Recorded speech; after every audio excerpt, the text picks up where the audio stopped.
ఉదయం. నా పేరు శ్రీవతి. నేను 9వ తరగతి చదువుతున్నాను. గౌరవనీయమైన ప్రిన్సిపల్ గారికి, మేడం గారికి, అలాగే అంకిత భావంతో చదువు చెప్పే మా ఉపాధ్యాయులందరికీ శుభోదయం. మనం ఈనాడు చక్కనైన క్రమశిక్షణ కలిగిన చదువు చదువుతున్నాం అంటే అది మన ఉపాధ్యాయుల కృప వలనే.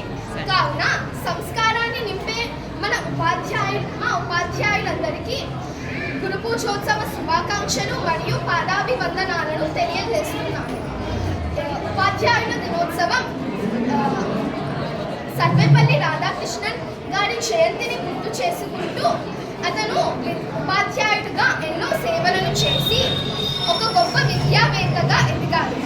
అలాగే అతను మొదటి ఉపరాష్ట్రపతి మరియు 2వ రాష్ట్రపతిగా ఎనలేని సేవలను అందించాడు. అలాగే అతను అందించిన స్ఫూర్తితో మనం ఈ భారతదేశంలో ఈనాడంతా గురు పూజోత్సవంగా జరుపుకుంటున్నాము. అధ్యాపకులంటే సంస్కారాన్ని నింపి వ్యక్తిత్వాన్ని సరిచేసి మనల్ని భావి భారత పౌరులుగా తయారు చేస్తారు. అలాగే సమాజానికి పనికొచ్చే గొప్ప గొప్ప పండితులుగా తయారు చేస్తారు.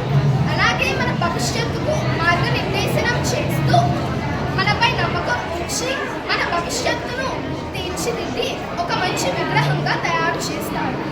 ఉపాధ్యాయులంటే కేవలం అధ్యాపకులు మాత్రమే కాదు, వాళ్ళు మన జీవితాన్ని శిల్పంగా తయారు చేసే శిల్పి ఉపాధ్యాయుడు.